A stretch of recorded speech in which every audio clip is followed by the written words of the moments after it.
Benvinguts i benvingudes a l'acte d'investidura com a doctora honoris causa de Raewyn Connell.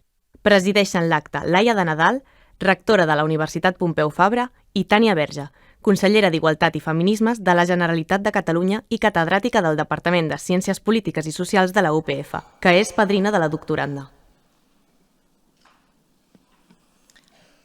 Benvinguts i benvingudes en aquest acte d'investidura com a doctora honoris causa de Raewyn Connell.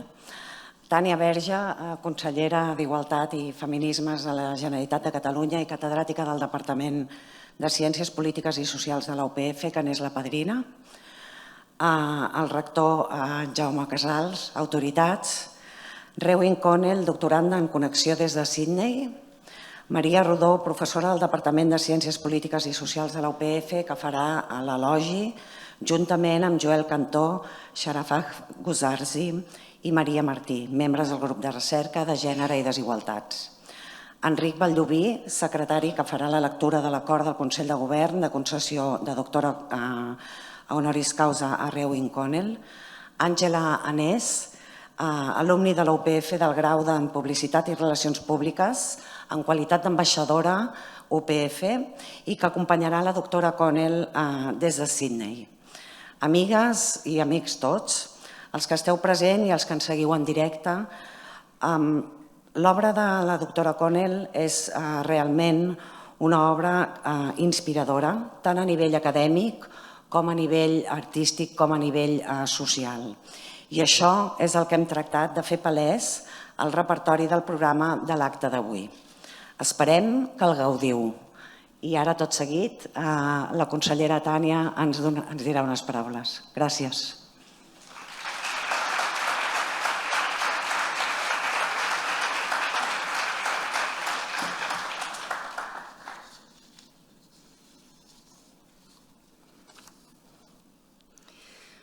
Molt bon dia a totes i a tots. Rectora Nadal, rector Casals, membres de l'equip de govern de la universitat, companyes i companys. As Professor of Politics and Gender at the Department of Political and Social Sciences, the department that submitted Professor Connell's nomination, as member of the university's executive board between 2014 and 2021, and as Minister of Equality and Feminisms of the Government of Catalonia, this ceremony is a triple joy for me. Given that the personal is political and progressive change is always a collective endeavor, my speech also has a collective and political dimension. This is why I want to share the honorific role of godmother of the new UPF doctor with several colleagues. Professor María José González, with whom we drafted the proposal to nominate Professor Connell, along with some male feminist allies, especially Abel Escrivá-Folk. Professor Mónica Figueras, former Vice-Rector of Equality and Social Commitment, and the team of the Equality Unit, Luisa Rojas and Carme Avalló, with whom we built up the equality structures of the university under Jaume Casals' team as Rector of the UPF. I am also sure that I share the pride for this ceremony with feminist and LGBTI organizations, with the team of the Ministry of Equality and Feminisms, and with the scholars from other universities who are present in this auditorium. Honoris causa doctorates are the most prestigious recognition a university can accord. Such decisions speak about the university's self-representation and convey messages to both the academic community and the society it serves. In my view, today's ceremony conveys at least two messages. Firstly, awarding an honorary doctorate to Professor Connell is a powerful statement in a context in which gender studies and critical race studies are being attacked by anti-right groups and have already been banned or defunded in countries such as Hungary, Poland, and various states of the United States. Thus, the message this ceremony elicits is one of explicit support to gender studies and institutional recognition of their academic value. In addition, it is an open invitation to read and engage with the vast contributions made by gender scholars to all fields of research, not only to enrich our academic knowledge, but also to identify the potential gaps and biases that might have gone unnoticed in our own research and teaching. It is also a call to walk away from the temptations of the ivory tower and to debunk those ideas that consider that good research should not be principle and values, or that academia and activism should be two separate spheres, since striving for a better world is the foundation of knowledge transfer. Gender studies, and very prominently Professor Connell's contributions, are highly relevant to policy practice, including university policies, because they offer critical insights into the ways in which social structures and power dynamics shape forms of knowledge, limit the scope of possible policy solutions, and affect the lives of marginalized communities. Secondly, today the UPF demonstrates that commitment to academic excellence goes hand in hand with commitment to equality, which must include furthering gender balance in awards. Professor Connell is the 6th woman recipient of an honorary doctorate at UPF. 6 women out of the 20 doctorates of this sort accorded by the university since it was founded in 1990. This amounts to just 30% women, with 5 of them having received the award between 2017 and 2023. While there is progress to be made to reach full parity, and we can do much better to diversify profiles in terms of race, geographical origin, or gender identity, today's ceremony is a step in this direction. Indeed, distinguishing a transgender scholar for her academic and social contributions is empowering for the transgender community, and it is a transformative act for university students and staff and for the broader society. It challenges the negative stereotypes around transgender persons, and it is a very much needed counter-narrative to the transphobia of the extreme right and other trans-exclusionary discourses. And let me be clear, stigmatization and exclusion have never been feminist nor radical. It is just plain status quo. To finalize, I hope that my last words convey a collective message to many people present in this auditorium. Thank you, Raewyn. Thank you for being a trailblazing scholar and activist who has inspired generations of gender scholars and provided extremely valuable guidance to policy practitioners seeking to promote social justice and equity. Moltes gràcies.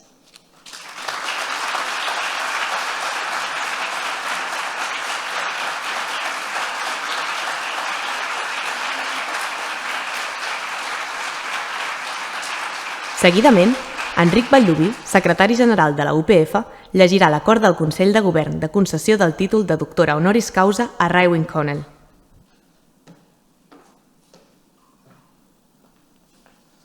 Bon dia. Faré lectura de l'acord del Consell de Govern de 9 de desembre de 2020, primer en català i després en anglès. Per tant, ho dic perquè no hi hagi una pausa entremig. Molt bé. Doncs, acord del Consell de Govern de 9 de desembre del 2020, concessió del títol de doctora honoris causa per la UPF a Raewyn Connell. La universitat vol reconèixer els seus estudis i la seva recerca sobre la construcció de jerarquies de classe i gènere i les masculinitats. És un referent significatiu en la lluita per la justícia, la igualtat i la pau i contra la violència de gènere. A més, la seva distinció contribueix, com a dona transgènere, a promoure la paritat en l'acció institucional i a augmentar la diversitat en els perfils de les persones guardonades. Agreement of Universitat Pompeu Fabra's Board of Governors dated December 9, 2020. Granting of an honorary degree, doctoral degree by Universitat Pompeu Fabra to Raewyn Connell. The university wishes to recognize Professor Connell's academic work and research in particular on the construal of class and gender hierarchies and on masculinities. She's a significant reference in the fight for justice, equality and peace and against gender violence. In addition, this distinction to Raewyn Connell as a transgender woman contributes on the one hand to the promotion of parity in institutional action and on the other to increase diversity in the profiles of honorary PhD awardees.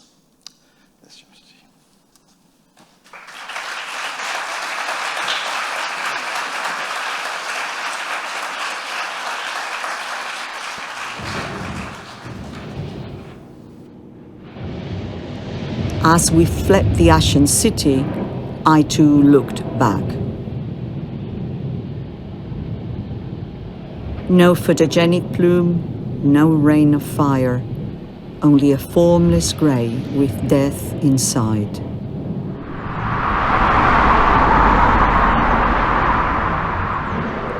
I don't believe an angry God besotted her.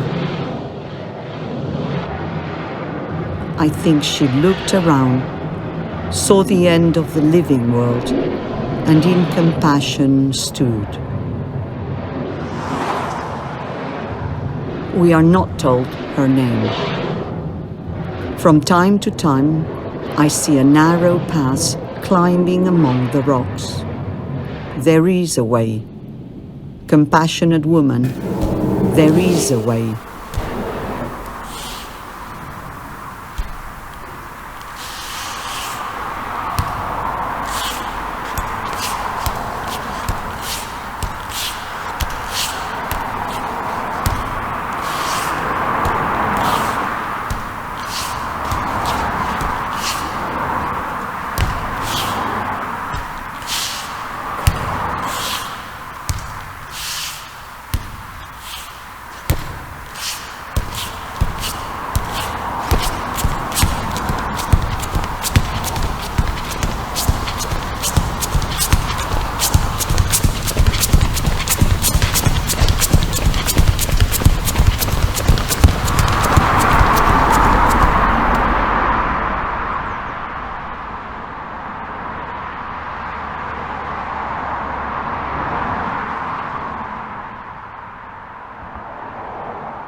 Amb tots vostès, Clara Peia, que interpretarà al piano Vincular-se.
A continuació, Maria Rodó, professora del Departament de Ciències Polítiques i Socials de la UPF, juntament amb Joel Cantó, Sherzad Goodarzi i Maria Martí, membres del grup de recerca en gènere i desigualtats, GRETA, faran l'elogi de la professora Raewyn Connell.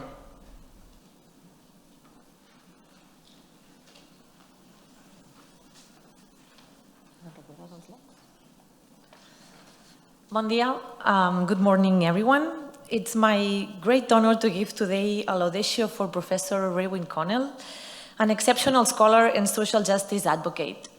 Her contributions to numerous fields of knowledge have impacted academia and society as a whole, and it's a pleasure for me to contribute to this recognition. Professor Connell, born in 1944 in Sydney, Australia, is a reference in the social sciences as her work has transformed our understandings of gender, sexuality, and power dynamics. Professor Connell received her PhD in sociology from the University of California, Berkeley in 1975, and since then has held academic positions in several institutions. She has received numerous awards and honors for her academic contributions, is a Fellow of the Academy of Social Sciences in Australia, a recipient of the American Sociological Association's Award for Distinguished Contributions to the Study of Sex and Gender, and of the Australian Sociological Association's Award for Distinguished Service to Sociology in her country. Moreover, she has also been recognized for her contributions to human rights, which shows her commitment to social justice and the transformative power of relating scholarship and activism for a common goal. Her trajectory, not only as a scholar, but also as an activist and advisor to governments, shows how academic research can have a profound social impact. Her outstanding research sheds light on how power relations operate within society, focusing on a variety of topics such as social class and inequalities, education, Southern theory, and gender studies. She has since been best known for her social theory of gender, and specifically her groundbreaking research on masculinity has been particularly influential in exposing how the dominant and privileged from the masculinity, which she identifies as hegemonic masculinity, is socially constructed and is sustained by a set of diverse institutions and social practices, also intersecting with other forms of inequality. In a current context characterized by the rise of anti-gender, racist, homophobic, and transphobic discourses, recognizing, engaging, and making visible Connell's research is a necessary endeavor. Her situated perspectives shows us the need of contextualizing the process of knowledge production, and her contributions on Southern theory, specifically, challenge the dominance of Western and Eurocentric knowledge systems and seek to incorporate alternative perspectives from the Global South. Acknowledging that diverse standpoints can offer valuable knowledge that may challenge current power relations is also a duty of neoliberal academic institutions such as universities nowadays, where they have a central role in sustaining and reinforcing current patriarchal, racist, and capitalist power structures through specific systems of knowledge production and transmission. However, these institutions can potentially contribute to social change, as well with political commitment and engagement to the multiple processes of transformation that are also taking place nowadays. In conclusion, Professor Connell is an inspiration, a scholar and activist whose knowledge and work has been instrumental in reshaping our understanding of gender, power, and social justice, and has also inspired countless others to work towards a more just society. It is precisely because of this, and with great admiration, that we have decided to transform this laudatio into a collective praise given by members of GRETA, the recently created research group in the Department of Political and Social Sciences that aims at researching on gender and other forms of inequalities, such as those related to sexual orientation, race, class, age, or language. So next, Sherzad Goodarzi, Maria Martí, and Joel Cantó will also share their perspectives on Professor Connell's work. Let me just briefly introduce them. Dr. Sherzad Goodarzi is a professor at the Department of Political and Social Sciences and studies the psychology of socio-economic inequalities. Maria Martí is an undergraduate student of political science and member of Time is Up, which is a students' association advocating for an intersectional and trans-inclusive feminism.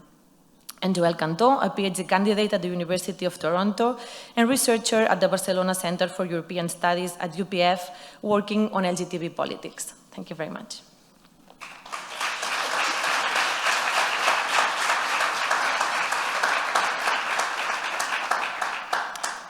Thank you. As a scholar of social inequality, it is my great pleasure to give a tribute on behalf of the Greta Research Group to the amazing work and life of Dr. Raewyn Connell, whose enormous scholarly contributions span across many facets of injustice and oppression, not only as manifested in everyday life, but also in the reproduction of power and knowledge in the academy.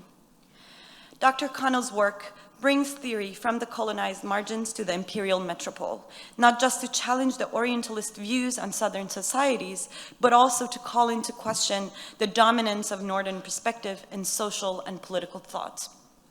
Her research on scholars from Sub-Saharan Africa, Latin America, Iran, and India, among others, reevaluates classical theories and uncovers their implicit Northern perspective. In a backdrop of an increasing tendency among Western academics to treat the Global South as a data mine to prove the theory conceived in the center, Dr. Connell's groundbreaking contribution envisions a, quote, alternative knowledge structure in which it is the subaltern that puts Northern theories into a test. Her perspective does not simply view Southern epistemologies as a rupture, disconnection, or refusal of Western theories, but rather conceives the two in constant negotiation and tension in a dynamic yet unequal relationship. Her work sheds light on the unequal division of labor and power structures that underpin and sustain the work of knowledge production. Employing transdisciplinary and multi-method approaches, Dr. Connell puts Southern thought in a dialogue with Northern sociologies of knowledge to understand how academic practices are derived from historical, political, and material forces. There is so much to be praised about Dr. Connell's work on Southern theory. Put simply, Dr. Connell made visible the invisible, questioned the unquestionable, and in doing so, laid bare the hidden hegemonic frameworks at play in how knowledge is acquired, controlled, and disseminated.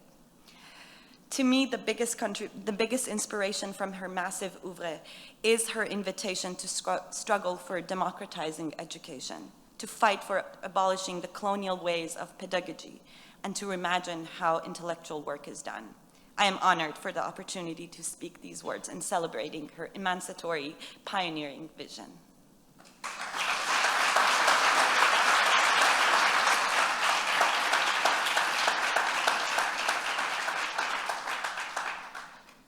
Professor Connell examines in her work the many implications that the educational system has for social justice.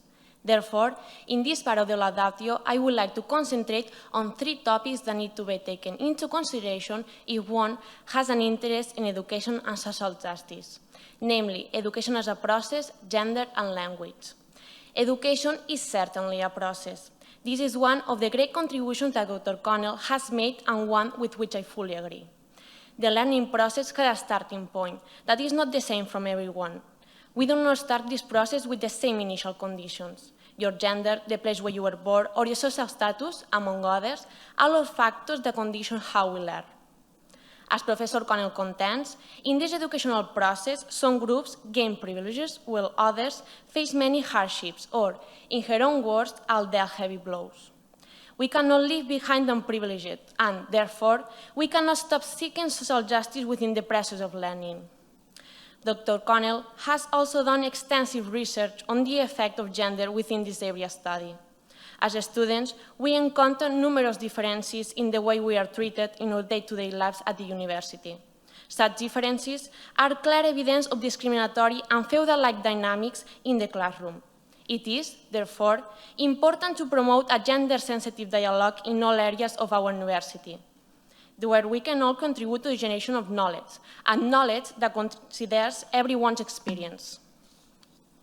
Professor Connell has also analyzed the function of schools and universities as massive and powerful social institutions in constant change. Thanks to her findings, we can see how the university revolves around how the conception of the knowledge creation process shifts and alters its preferences according to different changes. Thus, for example, the imposition of the English language on research and of Anglo-Saxon hegemony means that our universities are undergoing a transformation in which the learning process prevails over our own language and situate experiences. This leads to less diversity in research, thus making knowledge unidirectional, guided mostly or exclusively by the experience of the Anglo-Saxon world. Per tant, m'agradaria acabar aquest discurs en català i agraint-li a la doctora Connell la seva aportació a l'acadèmia, ja que gràcies a referents com ella, moltes ens sentim acompanyades amb aquesta lluita feminista i també en el procés de recerca de la nostra pròpia emancipació com és el coneixement.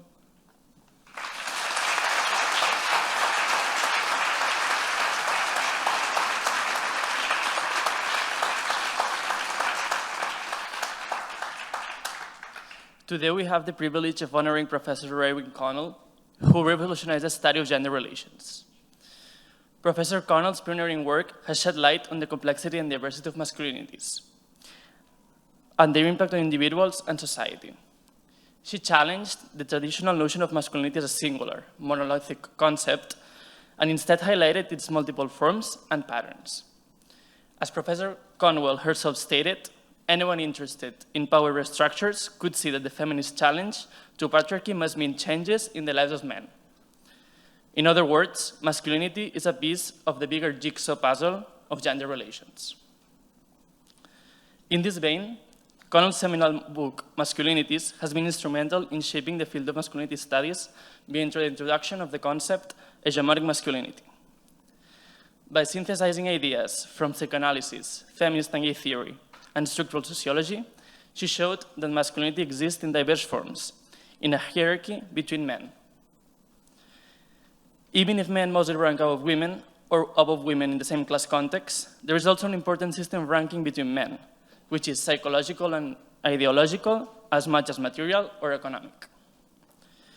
The interaction of men with women, as well as with each other, their gender-related lifestyles, cultures, group formations, and personal relations can be understood in terms of diverse patterns of masculinity, varying according to a specific context and time. Importantly, Connell's work has not only contributed to academic research, but has also had public policy implications. Her advocacy for gender equality and the role of men and boys in creating possible social change has influenced public policy, including the United Nations Men and Boys campaign. Personally, I have been influenced by Connell's work in my political science research. Her contribution of masculinity is being multiple, changing with time, and influenced by macro phenomena such as globalization, has paved the way for my interest in intersectionality as a useful analytical framework to reassess the established literature on the in-group and out-group political behavior differences between and within men and women. As we honor Connell today, let us reflect on the importance of her work as a pioneering effort to challenge traditional gender norms and create a more just and equitable society. Thank you.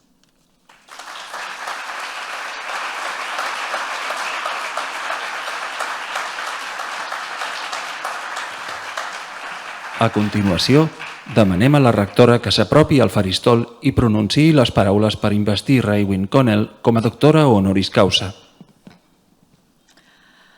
Pel Consell del Govern de la Universitat Pompeu Fabra heu estat nomenada doctora honoris causa en testimoniatge i reconeixença dels vostres rellevants mèrits. En virtut de l'autoritat que m'ha estat conferida, us faig lliurament d'aquesta medalla a través d'Àngela Anès, símbol d'aquest títol i també del diploma acreditatiu. The Board of Governors of Pompeu Fabra University has decided to appoint you doctora honoris causa in testimony and recognition of your relevant merits. By virtue of the authority that has been invested in me, I hereby award you with this medal by Àngela Anès as a symbol of this title and your diploma. Ara, Àngela Anès, sisplau, posa-li la medalla. Now, Mrs. Àngela Anès, please put the medal to Raewyn Connell.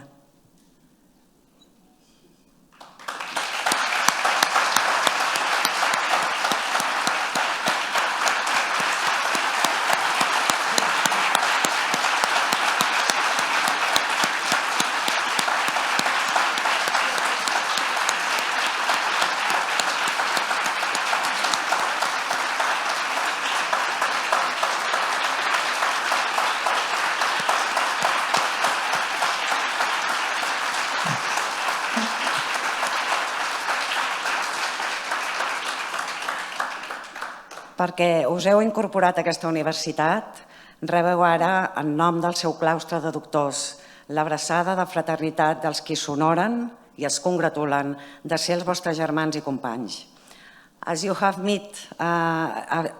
been admitted to the university, you will now, in the name of the University Senate, receive an embrace of fraternity from those who are honored and pleased to be your brothers, sisters, and colleagues.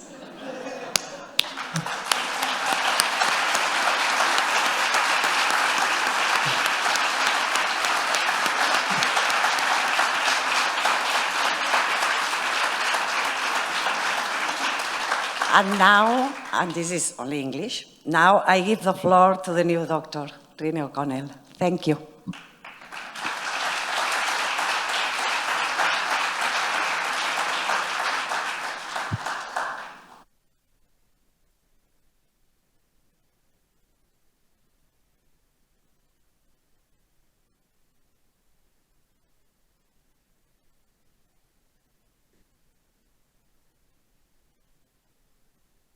Well, greetings from Australia, from the far south of the world.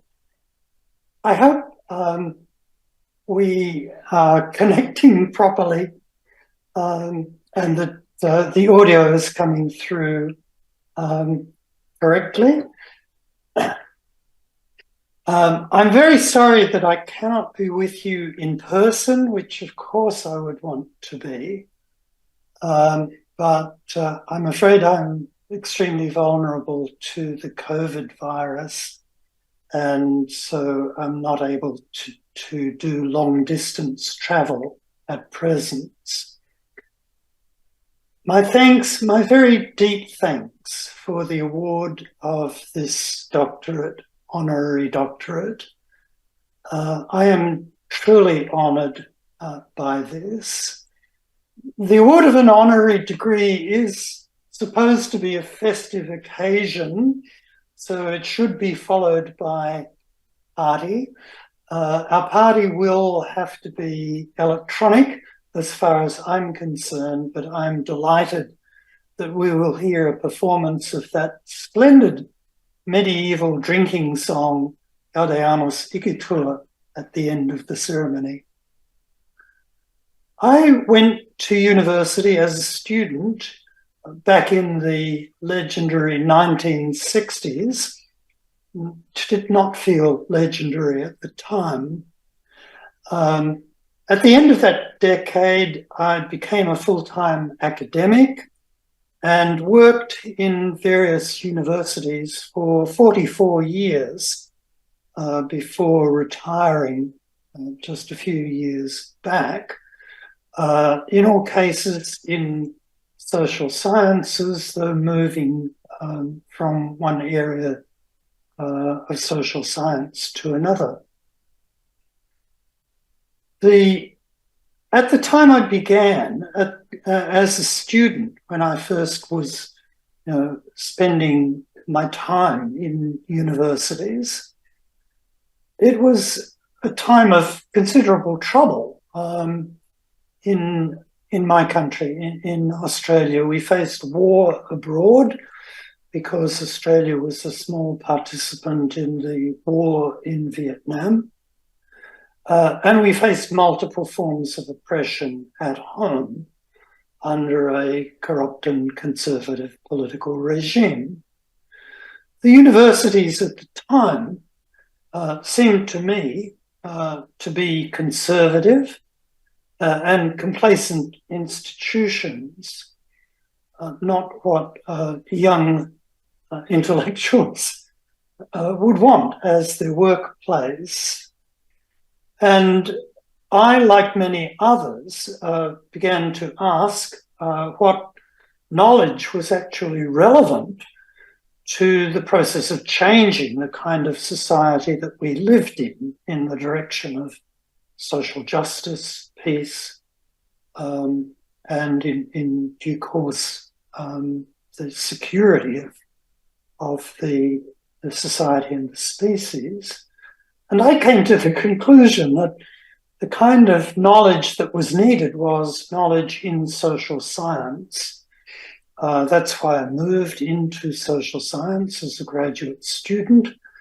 And that's an opinion I still have, that it's the social sciences above all that will produce the knowledge that is most important to us in grappling with contemporary issues of violence, oppression, and, of course, climate change as well.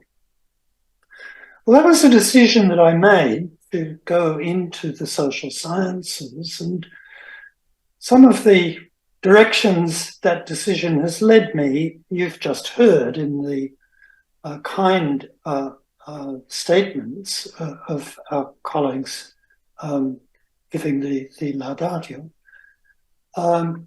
I've, in the course of my career in social sciences, have worked on multiple social structures, multiple institutions. I've worked collecting life histories from quite a variety of different social groups. And I found myself doing research in schools, in offices, in high-rise buildings, in working-class homes, in the outer suburbs, in ruling-class homes, in privileged suburbs beside the harbour. I've even found myself doing research in a sewage treatment plant. So become a social scientist and you see the world in one way or another. Much of my work, as you've already heard, was concerned particularly with the structure of gender relations, and within that territory, with the specific issues about masculinities, how masculinities were made, what differences exist between different patterns of masculinity, and how forms of masculinity change through time, both within a single lifetime and on the macro scale, at the historical level. And I was fortunate enough to be involved in formulating these questions and launching this research at a time when those issues began to appear significant to considerable numbers of other people in feminist movements, in education, in health research and the like. So as I began formulating my material, studying the interviews, considering the institutions, and beginning to get those findings out through the journals, eventually in the form of books, through talks at conferences and talks with practitioners, such as health workers and teachers, it really felt a bit like catching a wave feels to a surfer, where you put in a certain amount of effort and then you find all around you a surge happening, and a truly remarkable change occurs. I guess particularly important for me at that moment was finding that the research that I was doing in an academic context truly had practical applications, and applications that I had not necessarily thought of at all. So a new departure in that particular field of social science, initially as a conceptual debate and as beginnings of empirical research, was suddenly relevant to and useful to a whole range of users in other institutions and contexts. That was truly exciting, and is the kind of experience that I wish to all my colleagues in the sciences, whether social, natural science, either that can happen. The experience of working with a range of colleagues, with a range of users, was something that made me think also about the nature of my own practice as an intellectual worker. And it made me particularly conscious of the collective character of the process of developing knowledge. Something that was not just local either. I mean, about half of my research, I guess, has been done in teams, the other half in one way or another individually. But even the individual research and writing that I did was always in a social context of support from other university workers, academics and non-academic workers as well. And as I increasingly realized, a global context of knowledge producers and knowledge users. So that, for instance, I truly learnt about the division of labour in knowledge work from an African philosopher, not an Australian, not from the global north, but from an African philosopher, Pauline Ntonji, who I think formulated more clearly than anyone else the notion of the global division of labour in knowledge.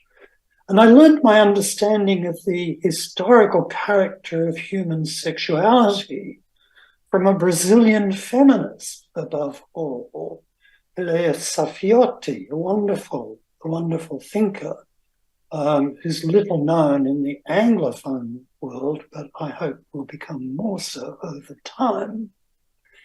And those kinds of learning, those experiences of learning and of understanding more about my own context led me to think, to theorize, and to a certain extent research also about the global economy of knowledge, the shape of the transfers of information, the circulation of concepts, and the struggles around knowledge that occurred on a world scale. And it's that kind of realization that eventually led me to the work that became my book, Southern Theory, and to the work I've also done on the shape of gender theory around in different parts of the global south. And that those lines of research and lines of thought led me to think also about the nature of the knowledge workforce, something that I think is much underplayed in the contemporary discussions about universities. Because when you think of it, the intellectual work of the contemporary time, however much individual academic stars and leaders, however much we rightly admire their work and their contributions, nevertheless, the basic process of developing knowledge is a collective process involving a large workforce, including what I call the operations workers, the non-academic workers in universities, as well as the academics. Universities, I've worked in universities all my working life, as I said. Universities are, in many ways, privileged institutions. We have powers, we have weight in the world, and we have capacities. Especially, I think, the capacity to communicate is the fundamental power of universities. We do this through our refereed journals, of course, but it's also relevant to the well-being and value of universities, that it should be a place where poetry and music and drama are also present, also active in the formation of consciousness and the development of understanding. In my view, the fundamental business of universities, the fundamental role of universities is a service role, servicing the people as a whole, not just the particularly privileged groups who form policies in the world, not just the people who turn up as our students or our clients, so to speak, but the whole of the people. And that's why the issue of social justice is, to my mind, core business for universities. We also know now that our service has to be a service to the planet, to the well-being of the whole of the life on this planet, and even the material, the non-living elements of our planetary life.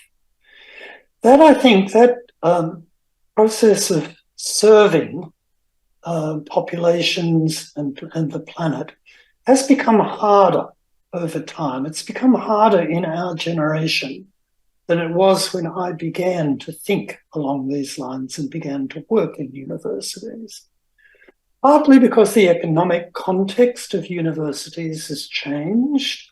University systems have massified, but they have also privatized. They're less likely. Universities now are more likely to be profit-making corporations or closely associated with profit-making corporations, and are more likely to have borrowed their management techniques and their formulations of strategy from the corporate management techniques of the profit-making economy.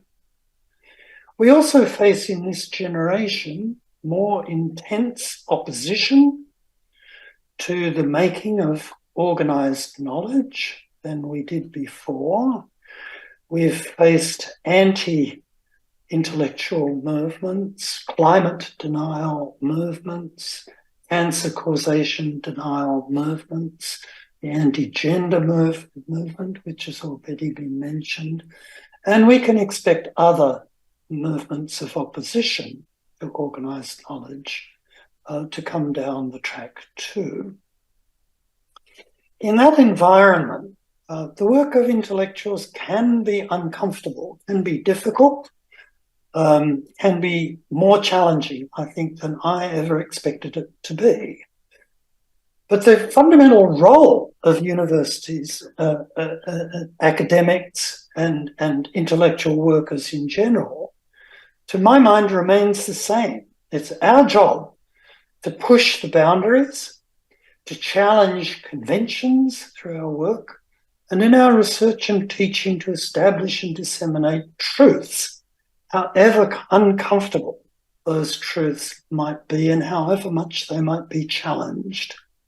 And gender studies is now a clear example of that, the challenges to the development of knowledge and the spreading of knowledge about gender issues are now quite serious, even in some contexts dangerous. And for that reason, among others, I'm very glad of the recognition which is given to that field through the award of this honorary doctorate. I'm now at the end of my academic career. I still do some writing, but I'm no longer doing funded research. I rest on my laurels to some extent and have to think of myself as a senior, as one of the older generation. And I have been thinking about the specific role that seniors may play in the world of knowledge production, of intellectual labour. And I think our fundamental role as seniors is a support role now. And it's a role where our experience can play and be valuable in a somewhat different way. It's our role, particularly, to support and help protect the knowledge workforce as a whole, the younger generations of the knowledge workforce. who now constitute the collective intellectual of our time. So my best wishes to the younger generations, the rising generations in the field that I've worked in, and to our colleagues in other fields. Thank you for listening to me. Thank you again for the very great honour of this award. I'm most grateful. Thank you.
acabem de veure l'actuació de les impossibles que porta per títol Desvincular-se.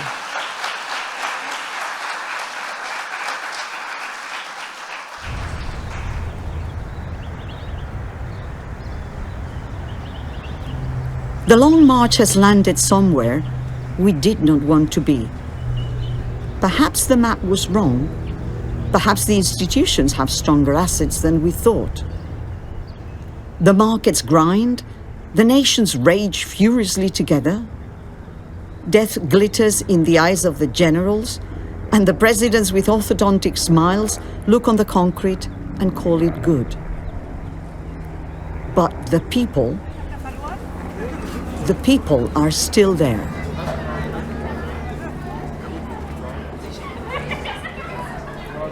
Irritating.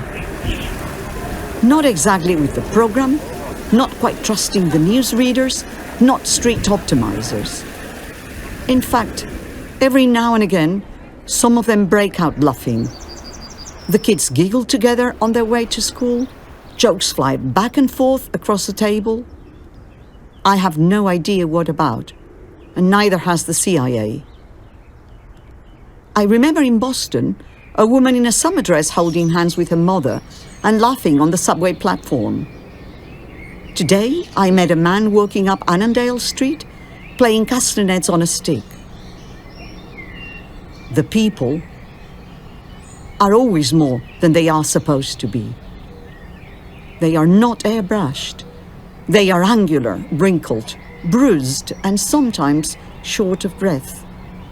A lot are shockingly poor. Many ask questions.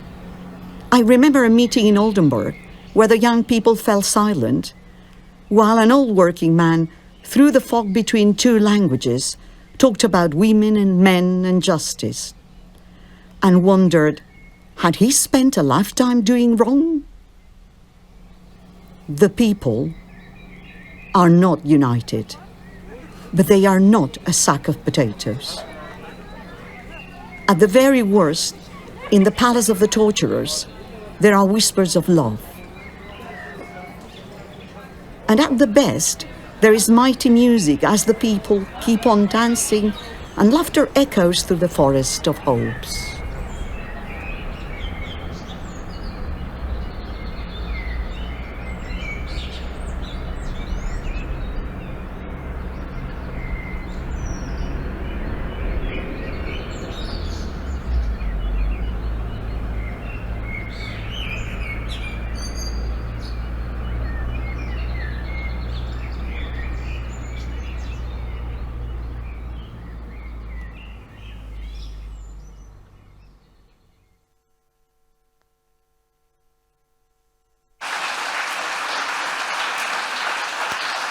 Seguidament, la rectora farà el seu parlament. Començaré, com no pot ser d'una altra manera, amb els agraïments a la professora Connell, a la consellera Verge i a les autoritats presents, a l'Àngela Anés, que ens està assistint des de Sydney, a tot el públic present i al que ens està seguint per streaming, a Clàudia Barberà, alumni de Comunicació Audiovisual i autora dels vídeos, i a Carmen Pérez, professora del Departament de Ciències de Traducció i de Llenguatge, per l'al·locució que ha fet dels vídeos que hem vist. A Clara i a Ariadna Peia, les impossibles, per les dues magnífiques actuacions que ens han fet, i al quartet Pètal, grup vocal, que ens interpretarà posteriorment el Gadeamos. Faré el meu parlament en català, ja que la doctora Connell el té traduït en anglès. Amics i amigues, membres de la comunitat universitària, del claustre, autoritats acadèmiques, consellera, jo crec que si busquéssim un denominador comú en la tasca docent i investigadora duta a terme per la professora Connell, aquest seria probablement el compromís. I és un compromís per la justícia social. Un compromís fet majoritàriament des de la seva trajectòria acadèmica, però que realment ha desbordat els murs de les aules, dels despatxos, a través de la seva pròpia trajectòria vital i de la de les persones que han begut de les seves aportacions, que han sigut moltes. De ben segur que la institució que avui represento, la Universitat Pompeu Fabra, s'ha enriquit i s'enriquirà també del treball intel·lectual i cultural generat per la professora Connell. Els àmbits on les seves idees han deixat empremta fins a convertir-se, òbviament, en accions, són molts. Avui em centraré sobretot en dos. En primer lloc, a l'àmbit de les desigualtats socials i més específicament en aquelles fonamentades en el gènere. L'any 2008 va veure la llum el primer Pla d'Igualtat de la nostra universitat, una unitat que treballa per la igualtat efectiva de dones i homes, per la diversitat sexual i l'expressió i l'identitat de gènere. Ho fa a través de 3 eixos bàsics: l'elaboració de programes de polítiques d'igualtat de gènere i de les accions específiques per materialitzar-los, l'atenció a les consultes i a les denúncies en matèria de violència masclista i LGTB-fòbia i la sensibilització i formació en la nostra comunitat universitària en aquest àmbit. D'ençà d'aquell pla han passat 15 anys. S'han fet tota mena d'actuacions que van des de les accions formatives, com deia abans, fins a la revisió dels nostres plans curriculars en presència de gènere. Tanmateix, estic molt convençuda que resta molta feina per fer i moltes mirades i resistències per superar i per transformar. Però precisament gràcies a les aportacions científiques i discursives de persones com la professora Connell, sabem que és possible sacsejar estructures mentals i institucionals tan sòlides com són les patriarcals i també les universitàries, per assolir un món molt més igualitari. El segon àmbit en què em vull centrar és amb la feina que ha fet la doctora Connell en l'educació, i molt especialment en l'educació pública. A la Universitat Pompeu Fabra som molt conscients que la nostra és una institució educativa pública i per això volem transformar i valorar la tasca docent per aconseguir una formació superior de qualitat per tothom. L'aposta d'un model docent propi ha estat sempre un dels segells de la UPF. És una aposta on hem de repensar contínuament, de manera crítica i de manera constructiva, la pròpia tasca d'ensenyament, de manera que ella mateixa esdevingui un àmbit de transformació i també de recerca. El nostre objectiu és assolir una docència de qualitat i actualitzada en tot moment i que posi els estudiants al centre dels processos d'aprenentatge i potenciï la seva participació. Com és sabut, la recerca de la professora Connell ha servit per prendre consciència del paper de l'educació en el modelatge de les persones i de les estructures socials. I aquesta consciència del poder transformador que té l'educació ha format i ha de formar part de l'ADN de la UPF des del principi. Sempre hem buscat transformar i singularitzar en el fons i en la forma la nostra visió educativa. La professora Connell és la 20ª, com ja ha dit la consellera Tània Verge, la 20ª personalitat que la UPF investeix com a doctora honoris causa. La màxima distinció que la universitat concedeix a una persona en reconeixement de la seva formació científica, universitària o per uns valors que s'identifiquen amb la institució. La professora Connell reuneix els 3 supòsits i encarna una mirada envers la igualtat social i l'educació que des de la nostra universitat compartim i cada dia mirem de posar en acció. Unes darreres paraules. Estem en temps difícils i sembla que això sempre ho digui en tots els discursos. En aquest cas, l'agenda conservadora té el focus posat en aquelles persones i lliutes que assenyalen i denuncien arrels de les desigualtats.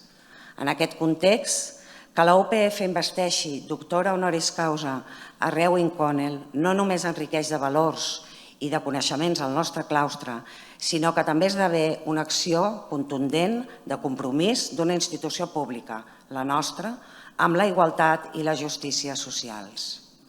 No és, per tant, crec, una acció innocent. És una acció que ens posiciona i que des del simbolisme d'un acte com el d'avui pretén acompanyar totes aquelles persones, tots aquells col·lectius que lluiten cada dia per assolir un món millor per tothom i donar-li suport. Gràcies, doncs, doctora Connell, per enriquir amb el seu saber la nostra comunitat universitària i per contribuir a fer de la Universitat Pompeu Fabra una institució cada dia més compromesa. Thank you very much.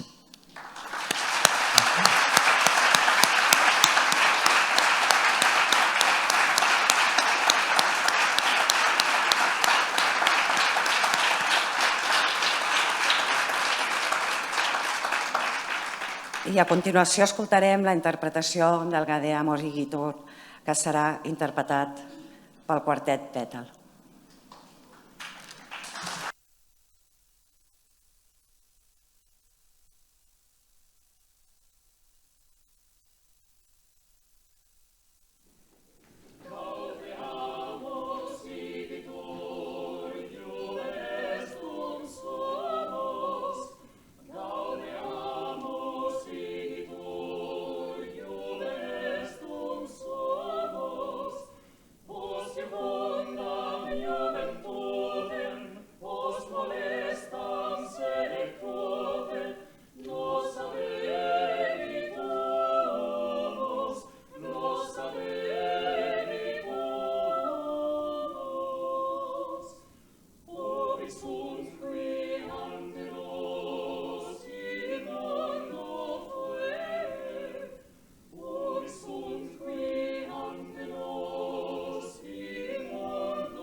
L'acte ha acabat.